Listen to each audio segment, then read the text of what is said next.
Hello students, I am your science faculty at JR. जैसा कि हम लोग क्लास 9 का सबसे फर्स्ट चैप्टर मोशन पढ़ रहे थे और इसके हम लोग ऑलरेडी 2 लेक्चर कर चुके हैं और वो दोनों लेक्चर काफ़ी ज़्यादा इंपॉर्टेंट हैं, जिसमें मैंने इस चैप्टर का पूरा इंट्रोडक्शन और ओवरव्यू बताया था। उसके अलावा मैंने सेकंड लेक्चर में डिस्टेंस और डिस्प्लेसमेंट को काफ़ी अच्छी तरह से कोशिश किया था ताकि आपको अच्छी तरह से समझ आए। एंड देन ये हमारा थर्ड लेक्चर होने वाला है जिसमें कि मैं आपको स्पीड के बारे में बताऊंगी। और आप बहुत सारी चीज़ों में, जैसे कि जब आप कहीं पार्क में जाते हो तो आपको बगल से जो बाइक गुजरती है उसको बोलते होगे कि स्पीड काफ़ी ज़्यादा है इसका, या फिर आप ये वर्ड काफ़ी बिल्कुल फेमिलियर है आपके लिए क्योंकि ये आपके सराउंडिंग से ही वर्ड है। तो हम लोग आज इसी के बारे में पढ़ेंगे और इसको जानेंगे। सो यहाँ पर मैं आपको स्पीड पढ़ाने से पहले एक छोटा सा एग्जाम्पल देना चाहती हूँ। लेट से ये आप हो और ये आपका दोस्त है, इसका नाम सुमित है और इसका नाम आर्यन, और ये दोनों एक दूसरे के दोस्त हैं और ये दोनों में एक कंपटीशन हुआ कि कौन ज़्यादा तेज चलता है।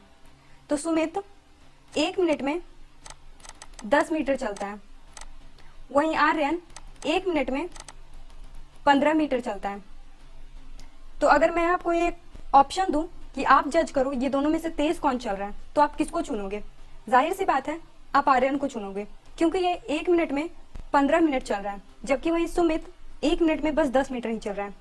आप बस ये देखकर ही बता पा रहे हो कि कौन ज्यादा स्पीड है और कौन ज्यादा स्लो है। स्पीड कहने का मतलब कौन ज्यादा तेज चल रहा है और कौन ज्यादा स्लो चल रहा है, ठीक है। तो यहाँ पे इस स्लाइड में हम लोग स्पीड को ही जानेंगे। तो ये दोनों चल रहे हैं, दैट मीन्स कि अपनी पोजीशन चेंज कर रहे हैं। सुमित का अगर पोजीशन पहले यहाँ पर होगा तो वो थोड़े स्पीड के बाद उसके जब वो थोड़ी स्पीड मेंटेन किया होगा तो वो डेफिनेटली सी बात है कि वो सर्टेन डिस्टेंस कवर किया होगा। वहीं आर्यन भी सर्टेन डिस्टेंस पे को कवर किया होगा। तो इसी तरह से उस डिस्टेंस कवर करने के बाद ही आप ये डिटरमाइन कर सकते हो, आप ये डिफाइन कर सकते हो या आप ये बता सकते हो कि कौन ज़्यादा स्पीड है और कौन ज़्यादा स्लो है। तो स्पीड को जब हम लोग पढ़ते हैं तो एक बहुत इंपॉर्टेंट टर्म जो कि डिस्टेंस है उसको पढ़ना भी बहुत इंपॉर्टेंट हो जाता है, क्योंकि हम लोग डिस्टेंस को ही मेजर करते हैं स्पीड में। जैसे कि यहाँ पर आप ये 10 मीटर ये एक डिस्टेंस है, एक पाथ का लेंथ है। ये 10 मीटर हो सकता है ये यहाँ से यहाँ का डिस्टेंस 10 मीटर हो, मतलब कि ये 10 मीटर पाथ का लेंथ है। वही हम लोग यहाँ पे दूसरा टर्म जो है वो है टाइम, मतलब हम लोग टाइम और डिस्टेंस को देखकर ये बता रहे हैं कि कौन ज़्यादा तेज है और कौन ज़्यादा स्लो है, मतलब कि ये दोनों फैक्टर स्पीड से रिलेटेड है। तो अगर मैं आपको एक और टर्म जो कि टाइम है उसको भी लिख दूं और फिर कहूँ कि आपको इन तीनों में रिलेशन बनाना है, तो आप ऐसा नहीं कि हमारे साइंटिस्ट को पहले से ही पता था कि speed equal to distance by time, उन्हें ये नहीं मालूम था। उन्होंने सर्टेन एक्सपेरिमेंट किए, उसके बाद उन सर्टेन एक्सपेरिमेंट को ऑब्जर्व किया और उसी के बेसिस पे ये रिलेशन दिया। जैसे कि ये 10 मीटर है, ये डिस्टेंस है और वही एक टाइम है। तो यहाँ पर इन दोनों को कोरिलेट करके, ये दोनों को मिला करके एक न्यू टर्म को इंट्रोड्यूस किया गया, स्पीड। यहाँ पे हम लोग हमेशा ऐसा नहीं, क्योंकि आप जब छोटे होंगे तब ये चीज़ बोलना सही है कि सुमित ज़्यादा तेज दौड़ रहा है या फिर सुमित ज़्यादा तेज चल रहा है या फिर आर्यन, लेकिन जब आप बड़े होगे तो आपको इसको स्पीड के टर्म में बताना होगा। तो इसीलिए हम लोग एक न्यू टर्म जो कि स्पीड है उसको पढ़ते हैं। नाउ इतना समझाने के पीछे का मेरा यही रीज़न था कि आप स्पीड को काफ़ी अच्छी तरह से समझ सको। तो स्पीड ऐसा कुछ नहीं है कि ये बस एक थियोरेटिकल पार्ट है, आप बस न्यूमेरिकल बनाए जा रहे हो स्पीड के ऊपर, ऐसा कुछ भी नहीं है। स्पीड एक जनरल फेनोमेना है जो कि हमारे आसपास कंटिन्यू होते रहती है। आपके बगल से अगर कोई चीज़ पास कर रही है, अगर आपके बगल से कोई चीज़ चल के जा रही है, अगर आपका दोस्त एक नई साइकिल लिया और वो आपके बगल से पास करवा रहा है, दैट मीन्स अगर आपके आसपास वो चल रही है तो वो डिस्टेंस कवर करेगी। तो ये सारी चीजें आपके आसपास हो रही हैं और उसी को बस हम लोग फिजिक्स में पढ़ते हैं। सो नाउ इतना सब कुछ समझने के बाद मैं आपको अब डेफिनेशन के थ्रू इन सारी चीजों को अच्छी तरह से समझा देती हूँ। इसीलिए मैं अपनी स्लाइड को इरेज कर लेती हूँ। नाउ यहाँ पर मैं आपको डेफिनेशन लिख के देती हूँ। So now what is a speed? So a speed is a distance travelled by an object in particular per unit time. So ये हमारे स्पीड का डेफिनेशन हुआ। अगर आपसे कोई स्पीड पूछता है तो आपको वो सुमित और आर्यन वाला एग्जाम्पल नहीं देना है, आपको ये वेल डिफाइंड स्टेटमेंट उनके सामने रखना होगा। जैसे कि अगर मैं आपसे पूछूं व्हाट इज स्पीड, तो आपको ये रिप्लाई करना होगा कि distance travelled by an object per unit time is known as a speed. So हम लोग इसका मैथमेटिकल रिप्रेजेंटेशन देख लेते हैं। सो इसका मैथमेटिकल रिप्रेजेंटेशन, आप पहले स्टेटमेंट को पढ़ो। Distance travelled by an object मतलब कि ऊपर में डिस्टेंस ट्रेवल्ड होगा, जितना भी वो डिस्टेंस कवर करेगा उसको हम लोग लिखेंगे। And then per unit time, जैसे कि अगर आप पूरे मोशन में देखोगे तो आप स्पीड का स्पीड का डेफिनेशन देख लो, वेलोसिटी का डेफिनेशन देख लो, एक्सेलरेशन का डेफिनेशन देख लो, वहाँ पे सब में पर यूनिट टाइम जैसे वर्ड आपको मिल जाएंगे। तो पर यूनिट टाइम कहने का मतलब कि वो टाइम से डिवाइड हो रहा है, मतलब एक यूनिट का जो टाइम होता है उससे हम लोग किसी चीज को डिफाइन करते हैं, सॉरी डिवाइड करते हैं, और उसी को हम लोग पर यूनिट टाइम बोलते हैं। आप ये पर काफी नोटिस करेंगे, पर और यूनिट टाइम मतलब 1 यूनिट का टाइम। 1 यूनिट कहने का मतलब या तो वो 1 यूनिट सेकंड में हो सकता है, या फिर 1 मिनट हो सकता है, या फिर 1 आवर हो सकता है। यहाँ पे 1 इसलिए लिया जाता है क्योंकि अगर डेनोमिनेटर में 1 हो तो हम लोग को काफी अच्छे से और इजिली कोई भी चीज समझ आती है। एक सेकंड में एक पार्टिकल 10 मीटर का डिस्टेंस कवर कर रहा है, तो आपके लिए समझना आसान होगा कि एक पार्टिकल को वो 10 मीटर का डिस्टेंस कवर करता है केवल 1 सेकंड में। तो इसीलिए हम लोग इस तरह के टर्म से डिवाइड करते हैं। तो पर यूनिट टाइम, दैट मीन्स हम लोग को यहाँ पे टाइम से डिवाइड करना है।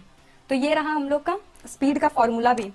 स्पीड का यही फॉर्मूला भी होता है। आप लोग जितने भी रिस्पेक्टिव बुक से अगर आप क्वेश्चंस बना रहे होंगे तो आप लोगों ने ये चीज देखी होगी, वहां पे देख रखी होगी कि यह स्पीड का जनरल फॉर्मूला यही होता है। स्पीड को हम लोग ऐसे अगर शॉर्ट में लिखना होता है तो स्पीड बाय टाइम लिख देते हैं। सो आई होप आपको ये सारी चीजें समझ आ गई होगी। नाउ यहाँ पर हम लोग डिस्टेंस को क्या कहते हैं, डिस्टेंस को हम लोग, डिस्टेंस का एसआई यूनिट क्या होता है, तो डिस्टेंस का एसआई यूनिट होता है मीटर। एंड देन हम लोग टाइम को एसआई में कैसे लिखते हैं, इंटरनेशनल स्टैंडर्ड। एसआई का मतलब होता है, एसआई का फुल फॉर्म होता है इंटरनेशनल स्टैंडर्ड। तो हम लोग टाइम को सेकंड में लिखते हैं। तो आपको यहाँ पे स्पीड का जो एसआई यूनिट होता है वो मिल गया। स्पीड का एसआई यूनिट मीटर पर सेकंड। आप इसको या तो ऐसे लिखें या फिर आप इसको डायरेक्टली मीटर पर सेकंड लिख के ऊपर में एक -1 का साइन लगा दें। तो ये स्पीड का एसआई यूनिट है। अगर मैं आपसे इसका सीजीएस यूनिट पूछूं तो स्पीड का सीजीएस यूनिट सेंटीमीटर पर सेकंड होता है, और इसका एमकेएस यूनिट होता है किलोमीटर पर सेकंड। तो ये सारे कुछ मैंने यहाँ पे टर्म्स लिख दिए हैं, ये आपको अपने माइंड में रखना है, क्योंकि कॉम्पिटिटिव एग्जाम्स में एमकेएस यूनिट दे दिया जाता है, सीजीएस यूनिट दे दिया जाता है, एंड देन हम लोग को न्यूमेरिकल दिया जाता है। तो आप लोग को कंफ्यूज नहीं होना है, बस ये सेंटीमीटर से मीटर और मीटर में किलोमीटर में ये सारे कुछ कन्वर्जन किए हुए हैं, पर ये सारी चीजें एक ही हैं। आपको जनरली ऐसा यूनिट याद रखना है ये, क्योंकि ये काफी इंपॉर्टेंट है। नाउ अगर आप एक स्पीड को डिफाइनिंग प्रॉपर्टी की तरह डिफाइन कर पा रहे हो, दैट मीन्स कि आप इसको मेजर भी कर सकते हो। ये जो डिवाइस है उसका नाम स्पीडोमीटर है। ये आपको याद रखने में ज्यादा दिक्कत नहीं होगी, क्योंकि स्पीड के जो टर्म्स होते हैं, जैसे कि स्पीड को मेजर करने वाला स्पीडोमीटर, तो ये आपको जनरली कोई भी व्हीकल जैसे कि कार, ये सब में आपको मिल जाएगा। लेकिन ये आपका एवरेज स्पीड नहीं बताता, ये आपका इंस्टेंटेनियस स्पीड बताता है। अब इंस्टेंटेनियस स्पीड क्या होता है? इंस्टेंटेनियस स्पीड को अगर मैं डिफाइन करूं, it is also speed at particular instance. जैसे कि अगर ये आपका पाथ है, लेट्स से ये आपका पाथ है, तो इस पॉइंट पे आपका क्या स्पीड होगा वो आपको ये डिवाइस बता देगा। अगर आपकी कार यहाँ से पास होगी तो इस पॉइंट पे जो आपका डिस्टेंस होगा वही रीड करके आपको स्पीडोमीटर बताएगा। ये हर पॉइंट का मतलब, ये एक सिंगल पॉइंट का आपको स्पीड डिफाइन करता है। वहीं एक कार में और डिवाइस आती है ऑडोमीटर, आप लोगों ने देख रखी होगी। ये डिवाइस भी कार में या व्हीकल में होती है, और ये डिस्टेंस को मेजर करती है। आप कितना डिस्टेंस ट्रेवल किए हो ये आपको ये डिवाइस बता देगी। तो आई होप आपको ये पूरी स्लाइड समझ आ गई होगी। और अगर आपको ये सारी लिखी हुई चीजें बिल्कुल अच्छी तरह से अरेंज्ड वे में चाहिए तो आप हमारे डिस्क्रिप्शन में जो लिंक्स हैं उसका यूज करके हमारे साइट पे विजिट कर सकते हो और वहां पे से डाउनलोड कर सकते हैं। मैं इसको बिल्कुल अरेंज वे में वहां पर अपलोड कर रखी हूँ बिल्कुल आपके लिए। वहां पे सारे पॉइंट वाइज होंगे, और अगर फिर भी आपको ये सारी स्लाइड वाले नोट्स चाहिए तो आप मुझे एक बार कॉन्टैक्ट करेंगे, मैं आपको ये सारी स्लाइड्स बिल्कुल दे दूंगी। आप मुझे कमेंट में बता सकते हैं। तो इसी के साथ हम लोग का स्पीड काफी ज्यादा क्लियर हो चुका है। नाउ हम लोग स्पीड से जुड़े कुछ और टर्म्स को देख लेते हैं, जैसे कि uniform speed. Now uniform speed क्या होता है? यूनिफॉर्म को हम लोग कांस्टेंट बोलते हैं। और फिजिक्स में कहीं पे भी यूनिफॉर्म देख लें तो आप सीधे कांस्टेंट समझिएगा। यहाँ पर यूनिफॉर्म स्पीड है, दैट मीन्स कांस्टेंट स्पीड। अगर आगे आप यूनिफॉर्म वेलोसिटी देखते हैं तो उसका कहने का मतलब कांस्टेंट वेलोसिटी। कांस्टेंट कहने का मतलब जो चेंज नहीं करता हो। जैसे कि अगर एक कंपनी है, उसका ग्राफ इस तरह से स्ट्रेट जाता है तो हम लोग इसको बोलते हैं कांस्टेंट ग्रोथ है, इस कंपनी का कांस्टेंट ग्रोथ है। लेकिन अगर इसका ग्राफ कुछ इस तरह का होता है तो हम लोग बोलते हैं ये ग्राफ कांस्टेंट नहीं है, ये फ्लक्चुएट कर रहा है, ये वेरिएबल ग्राफ है। तो अगर कहीं पे नॉन यूनिफॉर्म आए तो आप इसको वेरिएबल समझेंगे, और अगर कहीं पे कांस्टेंट आए तो आप उसको यूनिफॉर्म समझेंगे। तो आई होप आपको ये दोनों टर्म समझ में आ गए हो। तो मैं काम करती हूँ, इस ग्राफ को मैं इरेज कर देती हूँ। So what is uniform speed? आप यहाँ पे स्पीड को नोटिस कीजिए। स्पीड का मतलब distance travelled by time taken. आपको मैंने ये मैथमेटिकल एक्सप्रेशन बता रखा है, हम लोग मैथमेटिकली स्पीड को इसी तरह से डिनोट करते हैं। नाउ यहाँ पर यूनिफॉर्म लिखा हुआ है, तो इन दोनों के नीचे और ऊपर आप सिर्फ केवल इतना लगा देंगे, equal distance in equal interval of time.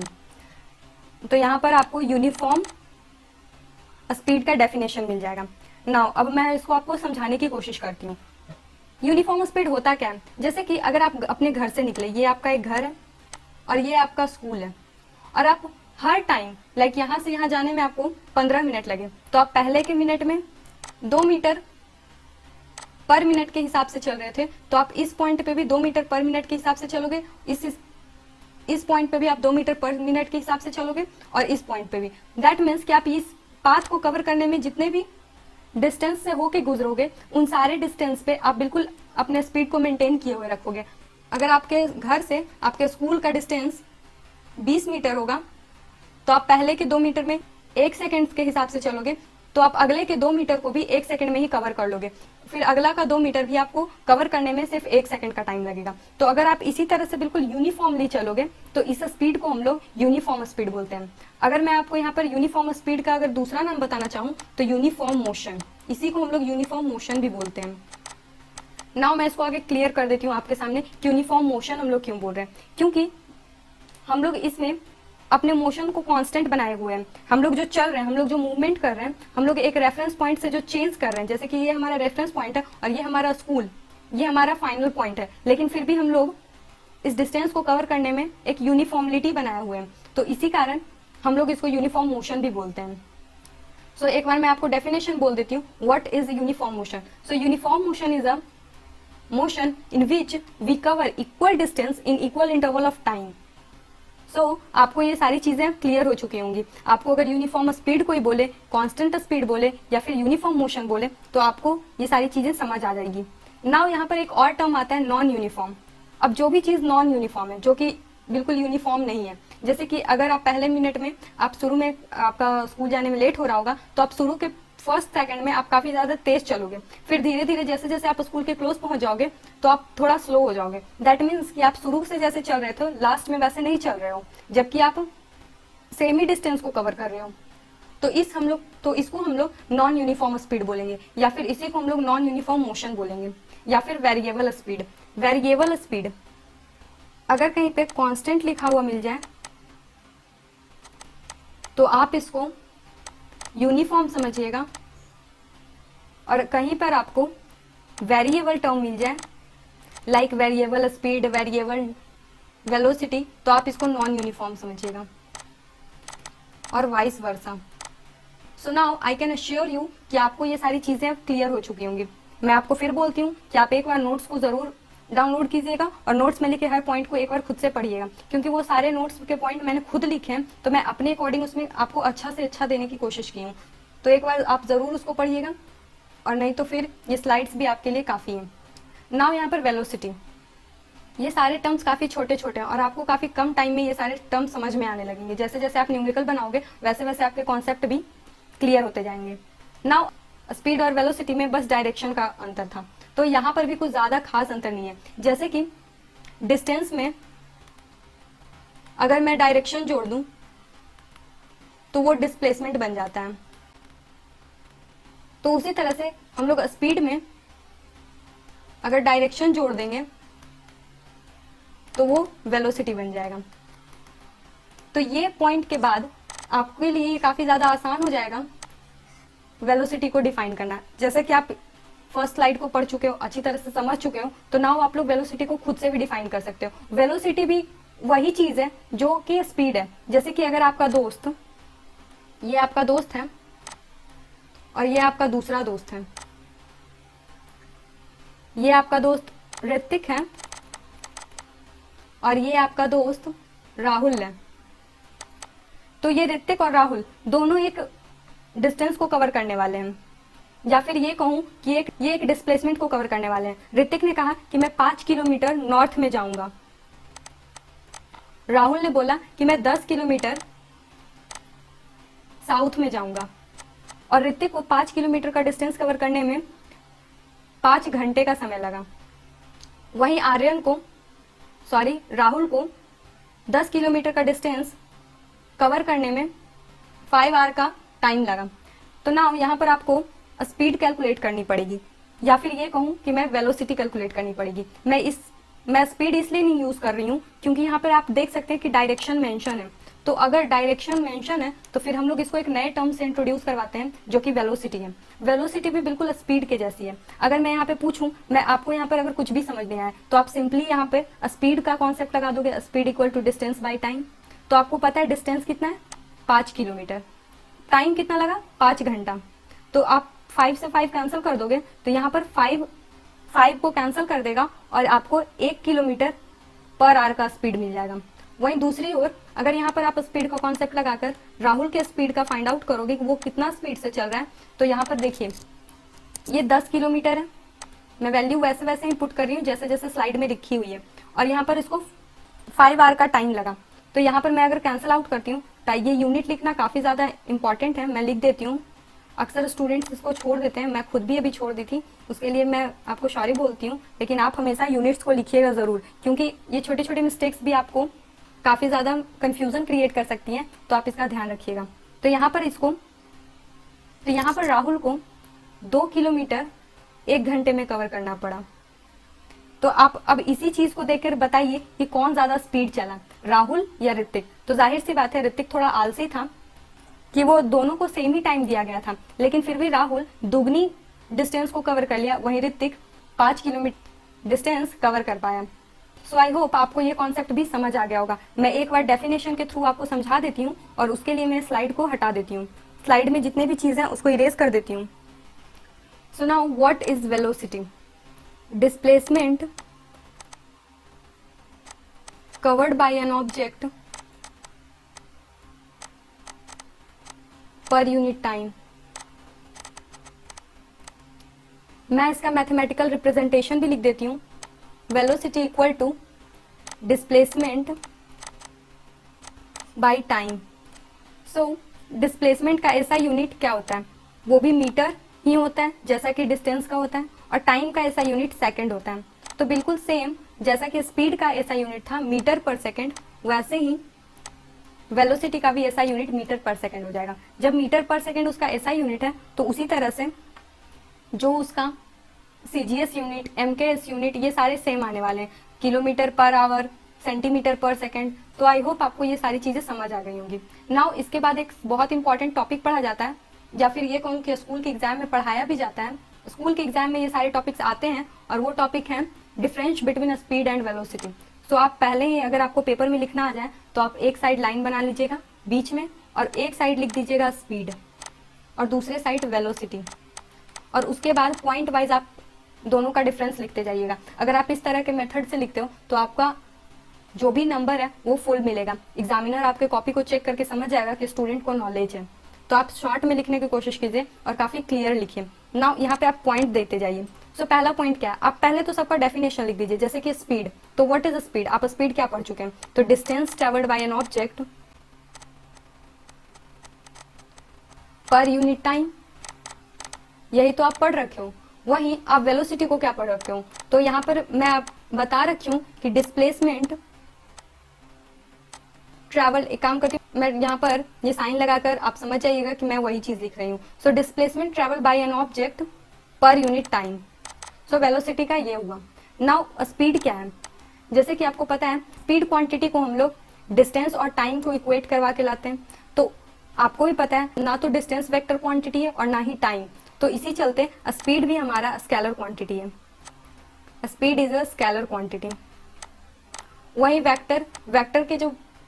Vector का जब मैथमेटिकल रिप्रेजेंटेशन आप देख रहे थे तो वहां पर डिस्प्लेसमेंट बाय टाइम था। दैट मीन्स कि डिस्प्लेसमेंट जो कि एक वेक्टर क्वांटिटी है वो टाइम के साथ रिलेशन में है। सो यहाँ पर वेलोसिटी इसी कारण से एक वेक्टर क्वांटिटी हो जाएगी। इसका ऐसा यूनिट मीटर पर सेकंड और इसका भी ऐसा यूनिट मीटर पर second. Now speed always positive, लेकिन वेलोसिटी पॉजिटिव भी हो सकती है निगेटिव भी हो सकती है, जीरो भी हो सकती है। तो ये सारे फैक्टर्स हैं जो कि एक दूसरे में डिफर करते हैं स्पीड और वेलोसिटी के कॉन्सेप्ट में। सो आई होप आपको ये सारी चीजें समझ आ गई होंगी। जिस तरह से डिस्टेंस और डिस्प्लेसमेंट का डिफरेंस पूछा जाता है, उसी तरह से स्पीड और वेलोसिटी का डिफरेंस पूछा जाता है। मैं तो कहती हूँ स्पीड और वेलोसिटी का डिफरेंस काफी ज्यादा एग्जाम्स में पूछे जाते हैं और कई बार तो ये 3 नंबर के क्वेश्चंस में भी आ जाते हैं। दैट मीन्स कि अगर आप ये 3 नंबर अच्छी तरह से लिखते हो तो आपको एग्जाम में एग्जामिनर पूरे नंबर देगा। सो नाउ इसी के साथ हम लोग इस लेक्चर के बिल्कुल एंड में आ चुके हैं। So thank you for watching our video. For more video you can subscribe to our channel and I will come up with the next lecture of this chapter. Till then, bye bye.